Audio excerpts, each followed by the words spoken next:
So these two men worked together in 1964-65 and they're an unlikely pair. So can you just tell me, Yeah, what hi. have we got here? Well, I'm Christy Curtis, and I came to Australia, in fact, less than a year after leaving school. So I was still 18 years old, and I actually came up to Glenhaughton in May 1964, initially to be a jackaroo. I don't need to explain what that is, but I soon realized it was not something I wanted to do. So I told my boss that I'd rather be a stockman or a ringer and out with the boys, and luckily he took that on board. So in 3 months after May, I joined the boys out at camp, which of course included this tin hut, which was very dear to us all. We spent a lot of time, yeah.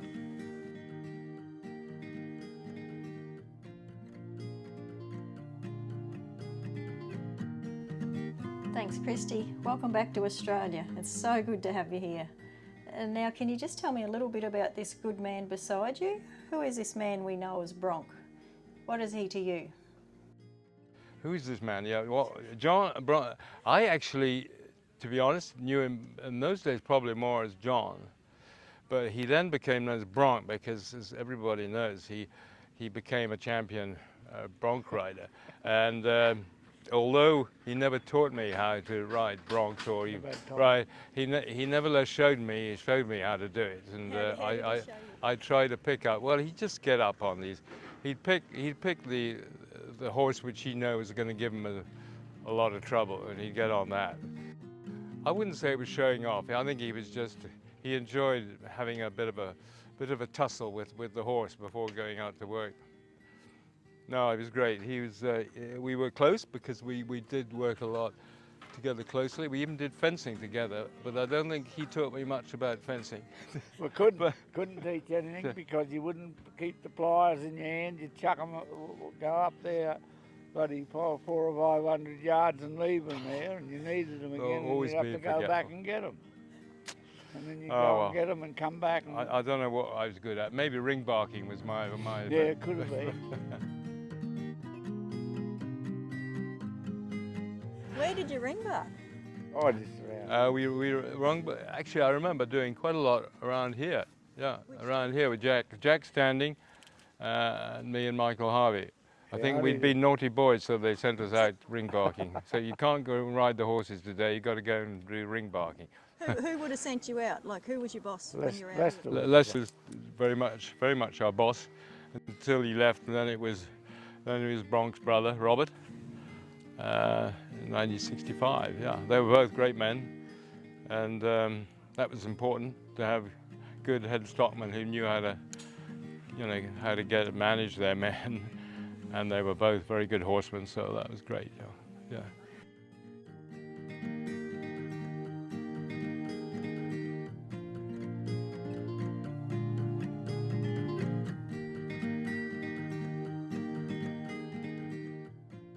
And were the men you worked with around your age, or older, or younger? Or? No, well, there was Michael Harvey, who was the youngest. He was 15. I was 18. I think I was probably, I was younger than this man here. I was the second youngest. And then of course there was Cyril Stewart, who was he was already 60 in his 60s, wasn't he? Close to 70.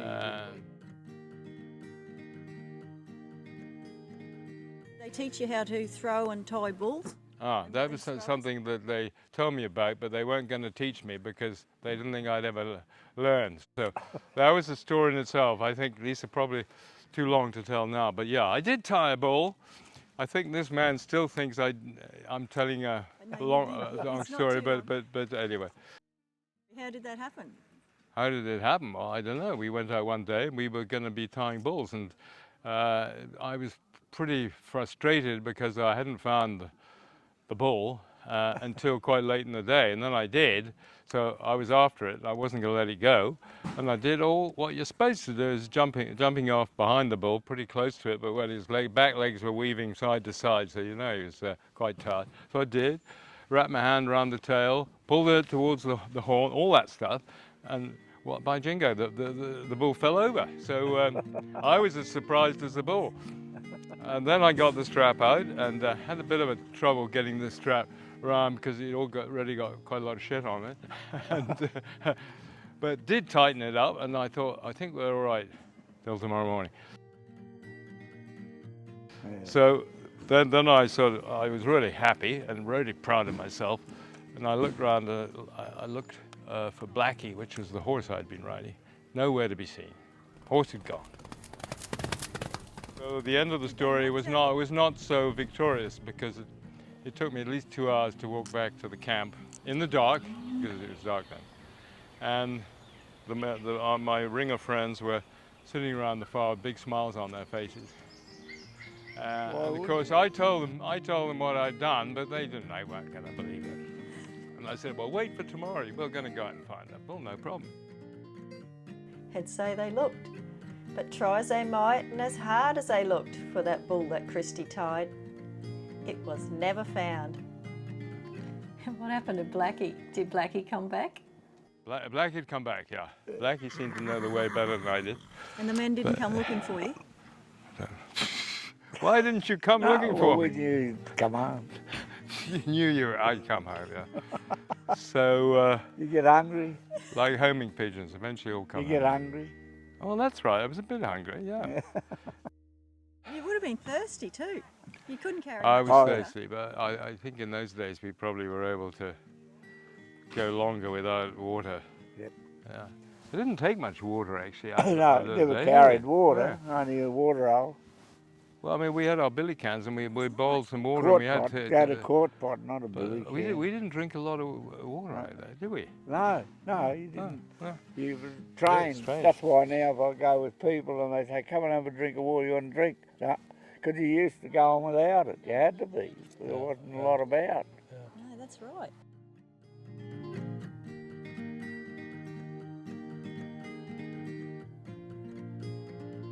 Yeah, But yeah. I'll tell you one about, we took a mob of spayed cows from out of Lower Bells here, 400. Took them in the station. Christy was there, Jacko, Siri, Lester, Mopsy and I. Anyway, we got into the station, it was winter time, and we yarded the cattle a bit early because it was the only time we ever had a carton of beer there in Mopsy's Tilly. Anyway, we thought, oh, this is good, we'll have it, you know, because you couldn't keep it here in the summertime, it was too hot. Anyway, we're gonna just open the bottle each, had a shower, and next thing the bloody bell rings. Gee. Right, we put the cattle in the yard early, but the sun hadn't gone down, so what the bloody hell going? We go down for tea, nothing on the table in the kitchen or down at the old house. Anyway, what's her name? Mrs. McConnel was there. Echo. Yeah, Echo, your Yeah. mate. Anyway, she said, Mr. McConnell would like to see you out in the breezeway. Oh, yeah, righto. So out we go. He had a jug and a tray, jug of water, a tray and a bottle of rum. So anyway, he says, I don't think he said have a rum, he just... Handed it out, did he? Yeah. Anyway, we poured a rum each, and this fellow went to get one, and Jacko, but they got a lime cordial. That's right. That's right. We were Mr. McConnell thought we were too young to quaff a bit of rum. Oh, boy. It was 21 drinking in them days. Anyway, and then old Siri's standing there. He just grabbed the bottle and said, bird can't fly on one wing, and tipped one, handed it to me, and I handed it to Lester and Mopsy. Yeah, it was good. Hey? Good teamwork, you see. And you always held your hand around the glass up a bit so that they couldn't see how much you put in it. But you never practiced that because they didn't give you I didn't know, that's right, didn't say. No.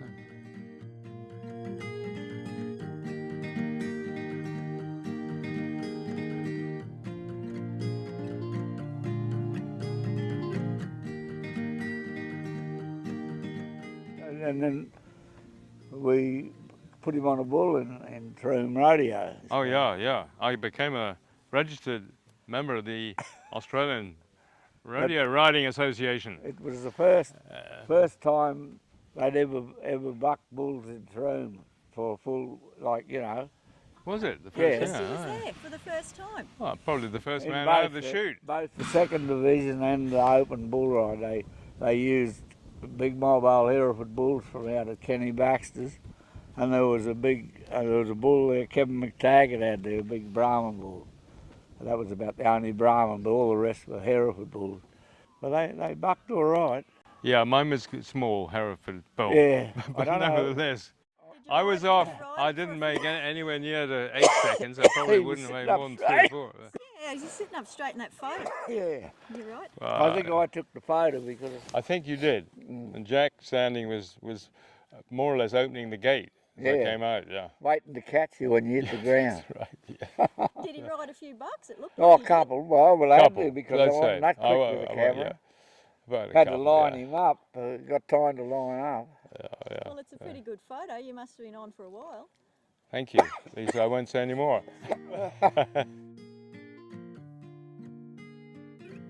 About, you know, things I remember from now, but you forget all that other stuff out here. We used to be playing jokes on one another all the time, I suppose. Yeah, yeah, and Jack Standing was also one of a part of the sort of threesome, wasn't he? Yeah.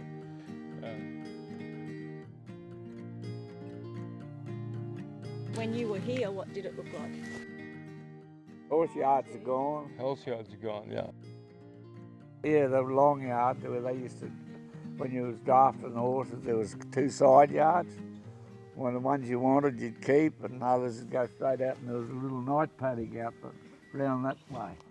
When you were finished with them, somebody got behind them and ran them back into the yard, and you took them away up to turn them out. I mean, there were some quite substantial Yeah. yards there, so... Was it washed away, the back Yeah, panel? yeah, it would have been then. Yeah, Yeah, yeah. With a big drop. yeah. Oh, yeah, it'd be bloody 20 odd Probably foot 30 high. yeah, yeah. Drop. Yeah, straight over. Do you ever remember any going over the drop? I tried to put one over because her sister was a mongrel bloody thing, and she was unbroken, and Jack wouldn't give me a hand. I had her front feet over the bank, but I couldn't get close enough to push her, and she swung herself back and got out. Did you end up breaking her in? No, I don't know what happened to her. I left before she was only young, but she would look mad as her sister anyway. You don't remember her name? But she never had a name, that one. And the sister didn't have a name? Yeah, Madonna was her sister. Madonna was I the used to sister. ride Oh, her. yeah. No, I remember Madonna. Yeah, I used to ride a bay mare, she was. Yeah. Whenever I took a photograph of Bronc riding Madonna, it was all very blurry because Madonna was rooting and bucking and twisting and turning. He did well to stay on most of the time, yeah. So no wonder you didn't want Madonna's sister. No, well, but she looked a bigger rat than her, you know what I mean? Christy, it's so great to have you here with your good mate Bronc. Can you tell me how your life has changed since you were a Glenhaughton Ringer about half a century ago? I live in Paris, where I have been based with my wife and family who were brought up there since 1981. That makes it about 42 years. And we traveled a lot before that, living in Venezuela and the Far East. But we now have a son in Australia for 10 years. Lives down near Mullumbimby, 2 kids. So we come over, you know. Australia's definitely now sort of second home to all of us. So. That's wonderful. And how did it feel coming back to the tin hut after so many years? Yeah. Do you know what? I have to say that it wasn't quite as emotive as I was thinking it would be. I think principally because already there were lots of cars and tents around. You know, when we were the only thing you saw was the tin hut. Yeah. And so, but it's true. I mean, the tank. We've all said that what we remember most about is the roof, probably the shape of the tin hut and the tank. And there was a chimney, of course, which that's gone. And the dump. Countryside, obviously, still the same. Yeah, it hasn't changed as far as it only got a bit thicker.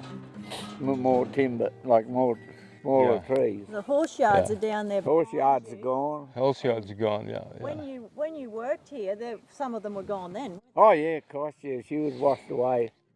That big yard at the bottom, it was all gone. It was gone. It just had a pad about from here to there wide for the horses to gallop.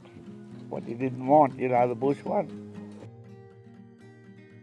Oh, it was great, and I think you know, Leesa, the reason I'm here is because it was such an important, you know, sort of semantic time for me. I'm not sure what I learned here, but I did learn that living with people doing simple things in beautiful places, riding horses was about as good as it'll get. So there you go. Yeah. All right. It's good to see you again. Great to see you too, man. And we'll be seeing each other a lot more in the future. Oh, I don't know. We're only halfway there. I hope you're right. Some mornings I don't feel like it even.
You've been listening to a conversation with Christy Curtis and John Bronc Bradshaw, ringers on Glenhaughton Station in 1964 and 1965. I caught up with Christy and Bronc at the Tin Hut in the Amphitheatre at the Ringers Reunion in October 2023. A very special weekend for all who could make it. I'm Leesa Bongers and I hope you've enjoyed this chat as much as I have. Thanks Christy and Bronc and all the men and women who once called Glenhaughton home. Your stories are amazing. Thank you.